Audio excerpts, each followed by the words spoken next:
Hey everyone, I'm Stephanie, and I believe that the right book at the right time can change lives, and that all readers should read children's literature, especially adults. So that's what we do here on the KidLit Love podcast. We celebrate all things children's literature: picture books, early readers, middle grade, and young adult novels for readers of all ages. In each episode, we'll talk with children's literature authors and discuss their books, their hopes, their dreams for readers, their writing process, and much, much more. Whether you're an adult reading to their inner child or connecting the young readers in your life with fantastic books, you've come to the right place. So grab a notebook to build your TBR, and let's get to today's episode of KidLit Love.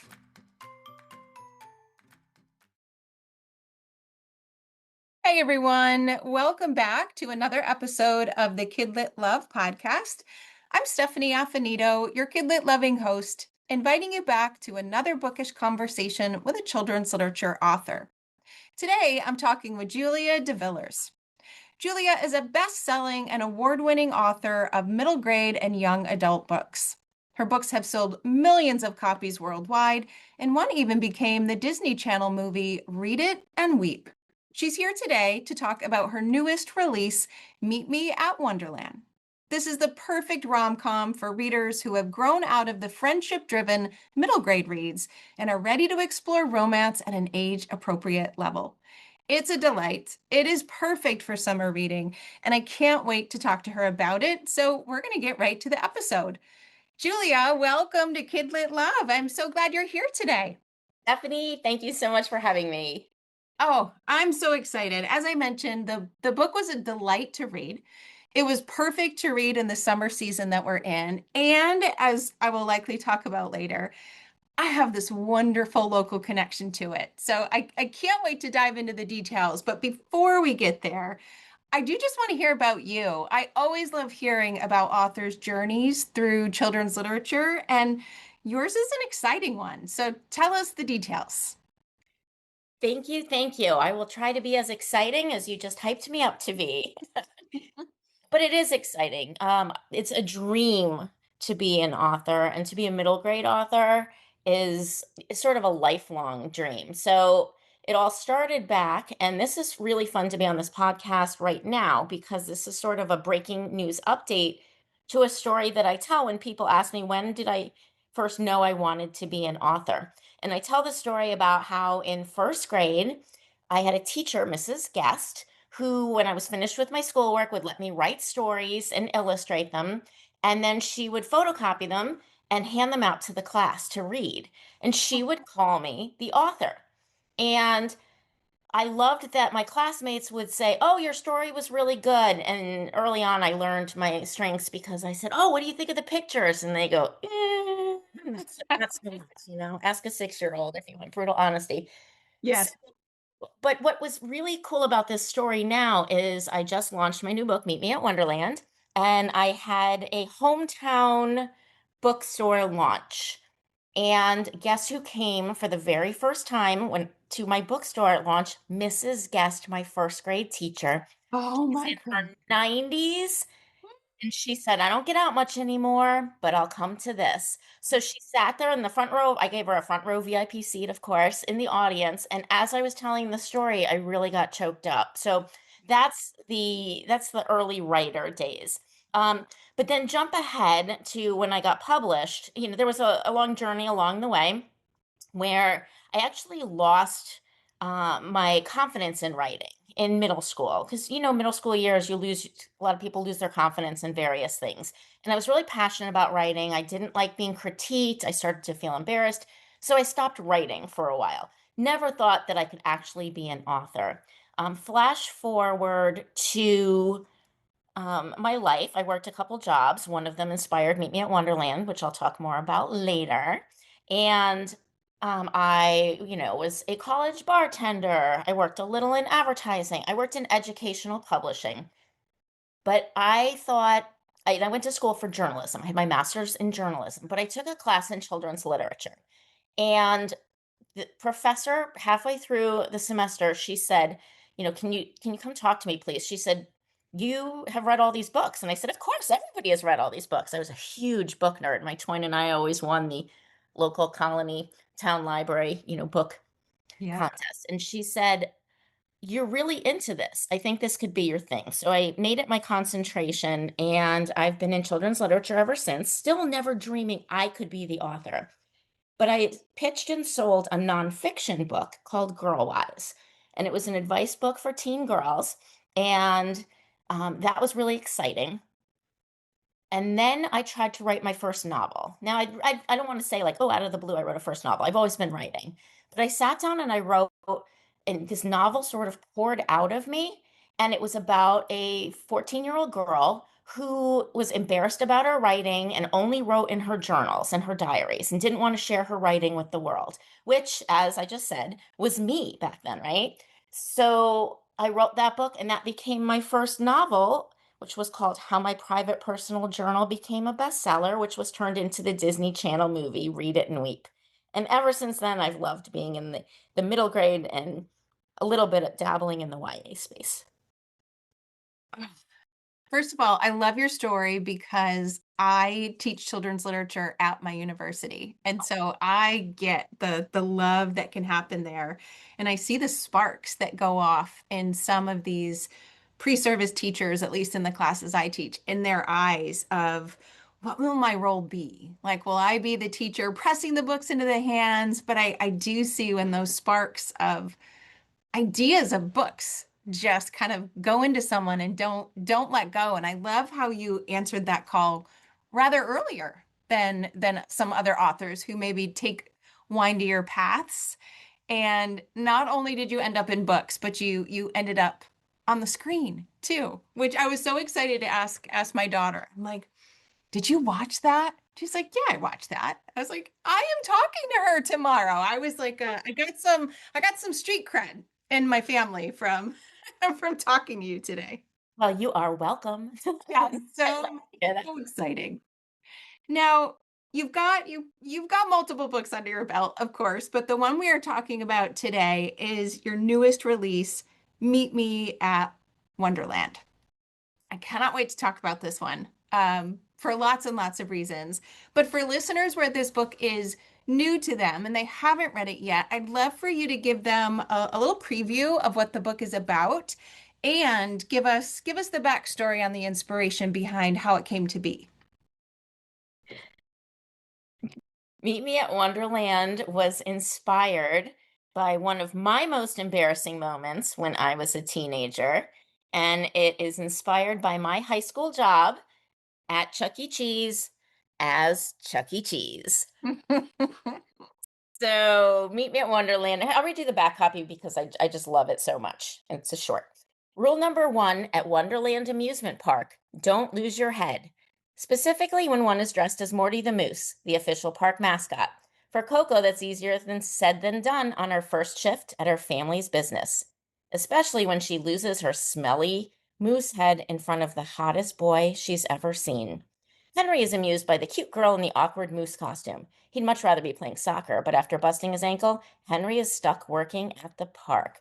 So this is a rom-com, and it's about first crushes and first jobs and all of those firsts. And I tried to bring you back to those wonderful feelings when the crush is not unrequited, a healthy relationship between two teens, and also a lot of very sensory details about being in a very smelly mascot costume that I've held on to all of these years and finally have a place to talk about. That's how you nailed it so well. You had firsthand experience of what that was like.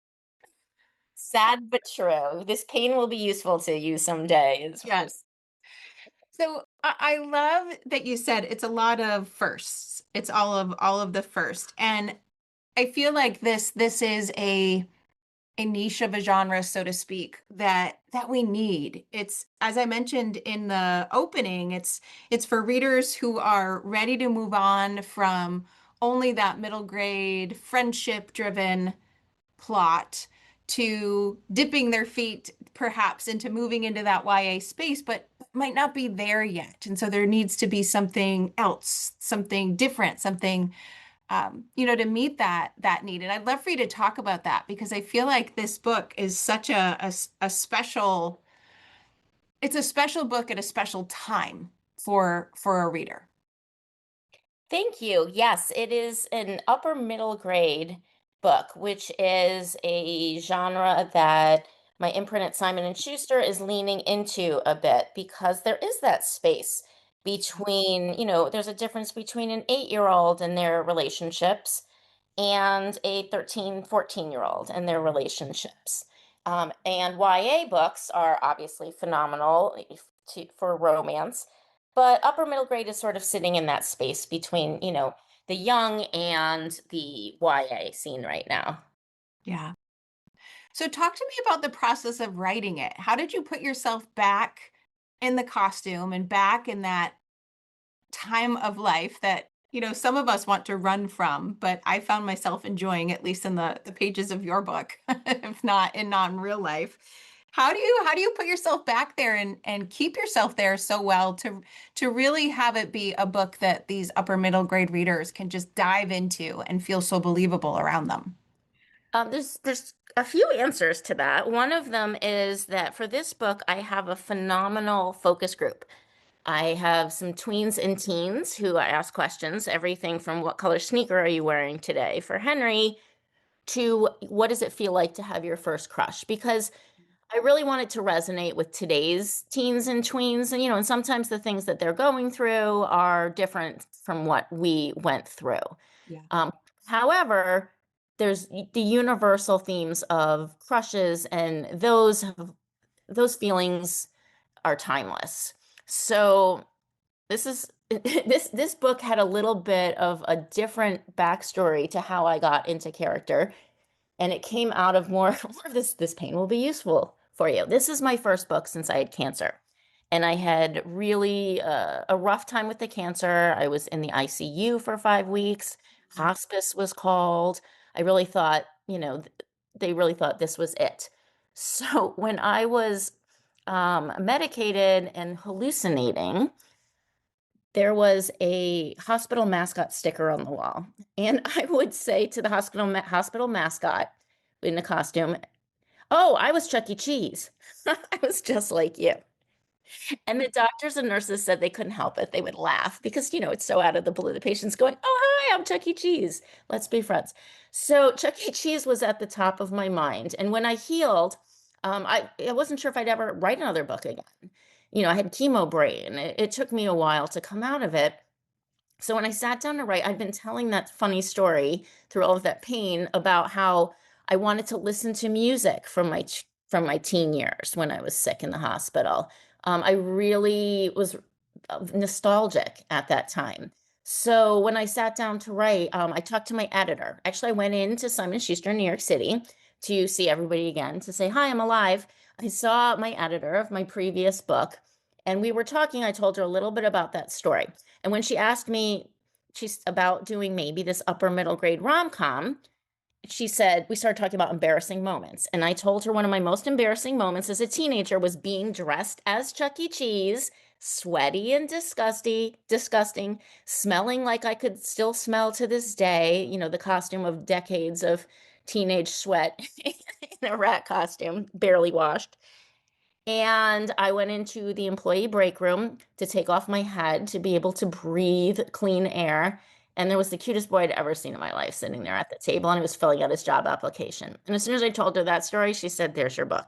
There it is. So I was living in that headspace at the time in more ways than one.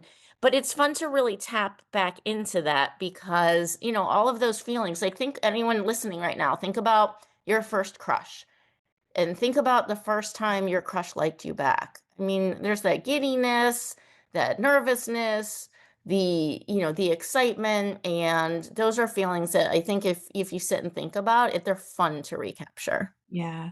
Yeah, they do. They allow you to revisit that time in your life, but only the things you want to, right? That nostalgia, you can filter it. And so Ex- it just feels good. Exactly, because my book is not all light and fizzy. The mom had cancer, Right. the family business is failing. So there is, there's conflict. There's tough times. There's reality in the book. And, unlike reality, I'm guessing that most of us, when we were 14, we are not married. Occasionally that happens, but you're not married to your 14-year-old crush. But in my book, of course, when you read it, and the way it ends is they're going to live happily ever after, of course. Of course. And what I love, especially about the book, I think this is just a preference that I love in my book formats as a reader, is this back and forth and the alternating perspectives of here's what Coco's thinking and here's what Henry is thinking and here are what they were thinking at the same times. It feels like as a reader, you get the inside scoop right before they do, which just felt really good in trying to figure out how this was going to play out. Were they going to get that first kiss, right? I love the format of that, and I'm wondering about that choice you made to include that back and forth. Was that the plan all along? Do things shift and change as you go through the writing process? Stephanie, I think my editor will be very happy to hear that you liked it because that was their idea. My editor, Allison Heller, reached out and she said, we really like Coco's voice because I had written a couple sample chapters and an outline. Would you be up for writing a dual point of view? Now, first, I've written dual point of view before with my twin sister, Jennifer Roy. We have a book series called Trading Faces, and it's about identical twins who trade places. And Jennifer and I are identical twins.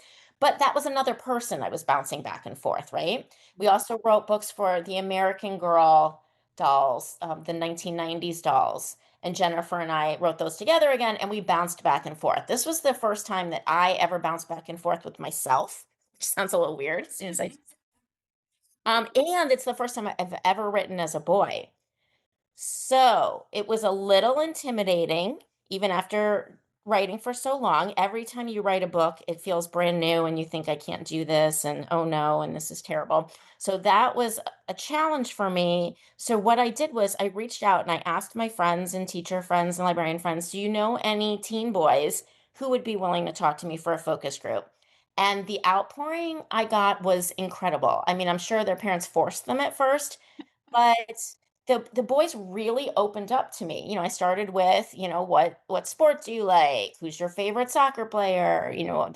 What's your favorite food, the snack, those kinds of things. But then they really like opened themselves up and talked to me about how they were feeling. And a couple of the boys read my chapters.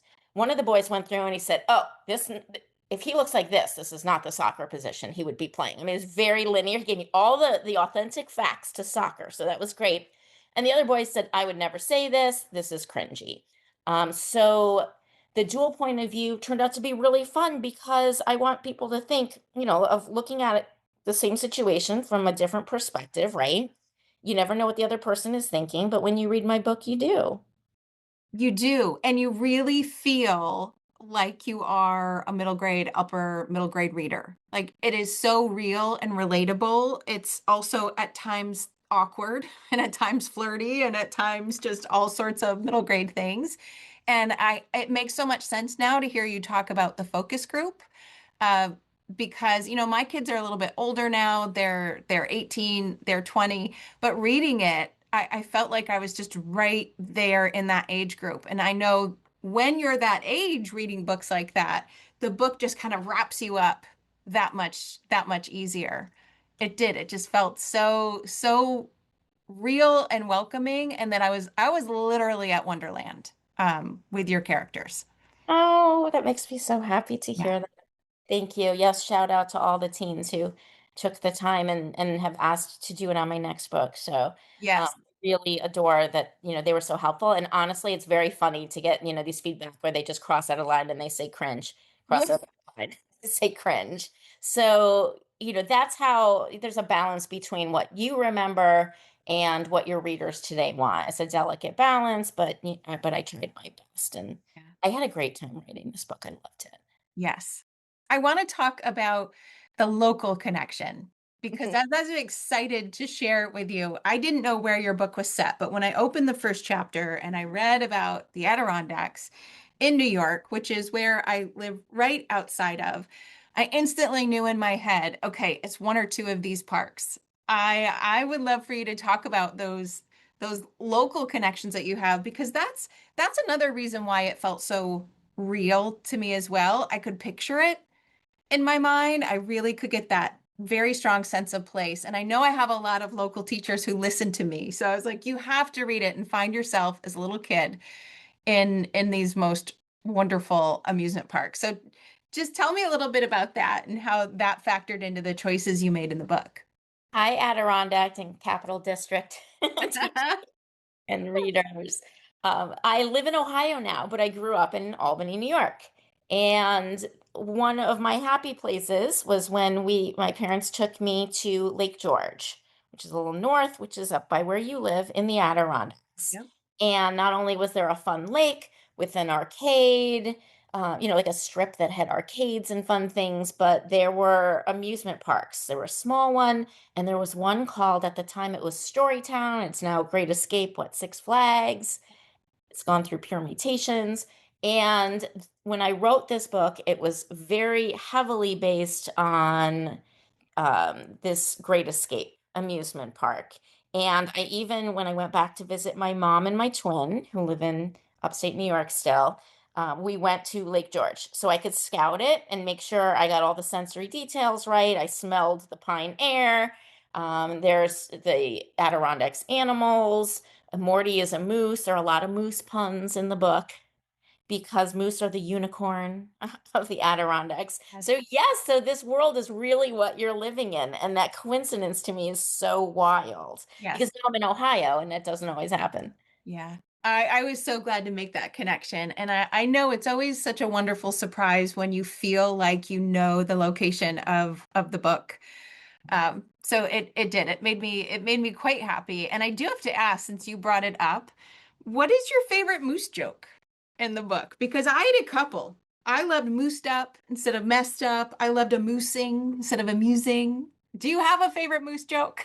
Oh my gosh, I'm flipping a favorite. The moose puns were rolling. I'll have to think about that one, but I'm glad you had some favorite ones too. Oh, I know what it is, and it's not even in the book. So the what happens when the characters meet, as I mentioned, is Coco's in the moose costume, and in rom-coms, that's called the meet cute. So Mhm. what I refer to it now is the moose cute. Oh, that's the best. That is the best two-word summary of your book right there. Moose It's the moose cute. cute. That is going in Oh, the show and notes. I do have to mention when I was looking up moose things, and my husband was sitting next to me. I said, "Oh, look, there's a moose mascot costume." And my husband said, "You have to get that." And I said, "Ha ha." And he said, "No, you have to get that." So guess who has a moose costume now and may or may not have worn it in some of my Instagrams and TikToks and brought back but it didn't smell like decades of. Right. Right. And I saw it. I loved it. So as you think of this book kind of going out into the world, it's released, it's still fairly brand new. What's your hope? What's your hope for the book or your hope for readers as it makes its way out there? The world is really heavy right now, and there's a place for, all kinds of tones of books naturally. But I think of my book as escapist and a summer read or a read for any reader, whether they're a tween or a teen or an adult. I've had a lot of great comments from adults who read it as a nostalgia read. I just want you to be swept away into a happy rom-com world for a while. It's just such an escape, and knowing that things are going to work out for them at the end, because that is not a spoiler, that's the nature of a rom-com, but how do they get there and what is thrown in their way? And with a candy counter and prizes and maybe a jet ski on a lake. Just a perfect summer getaway in your brain. So just to give people a little bit of joy and relief, and kids, also for kids to see what I think is a pretty healthy relationship. Hmm. Because when they're reading up, sometimes, the relationships can be a little toxic or dramatic. Yeah. And I wanted these two characters start as frenemies and rivals. It's a rivals to lovers trope book. And they become friends first. And the banter between them is what draws them together. So those are my hopes for readers of my book. Mostly just a smile. Yeah. Check. Done Oh, that. Done for sure. For middle grade readers, and I would say adult readers are going to find themselves just as delighted by this upper middle grade rom-com as they would one on their own TBR for sure. Oh, thank you. Welcome. So what's next? Do you have anything that you can give us a little sneak peek into coming next in your writing life? I am thrilled to say that I have the good fortune of being able to write another upper middle grade rom-com. Yes. And it was just announced. So this is a little bit of breaking news. This is the first podcast I've done since it was announced, I think. So Yay. you've heard it here first. And it is about two teenagers who take their driver's license tests. They distract each other. They both fail, blame each other, and then end up in the same driver's ed class for the summer. Oh, that sounds delightful. That is So wonderful. So the Wonderland was Remember Your First Job. This next book is going to be Remember When You Went for Your Driver's Test. Yes. Yes. I love how you're just expanding this new genre for us. That's wonderful. Thank you. I'm really thrilled and grateful that I get to, because it's such a wonderful space to write and live in and talk about. Yeah. So where can listeners find you online so they can keep up with that new book and dive into your backlist on the books maybe they haven't read yet? Oh, thanks. I would say I'm mostly on Instagram at Julia DeVillers, and I have a website, www.juliadevillers.com. I am on TikTok because I have to be, because that's where my readers are, at Julia DeVillers. So just basically plug in my name and hopefully you will find me. Okay. Well, I will find the links to those and put those all in the show notes for listeners. And of course, I will link to your newest book and the other books that we mentioned on the podcast as well. Thank you so much for coming on today. I'm so excited to be part of your launch of putting the book into the world and now to meet and make so many local connections with you through the book as well. The coincidence just made me smile from the start of the podcast. So I'm thrilled to be here. Thanks for having me. Thank you. And listeners, thank you for listening to another episode of KidLit Love, and I'll see you in the next one.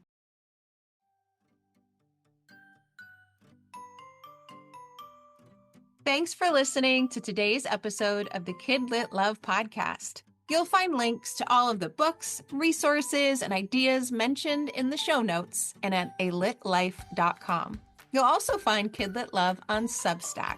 That's where you'll find posts for each episode, monthly KidLit roundups, and an invitation to join my summer book club and go deeper into the world of children's literature. And if you loved this podcast and want more, you might like to listen to my other podcast called Get Literate. It's a podcast that explores all things books and reading, notebooks and writing to build a life you love. One more thing. If you love what you listened to today, please take a moment to rate and review the podcast, or take a screenshot of the episode and text it to a friend. This helps the podcast grow and builds our bookish community of KidLit Love.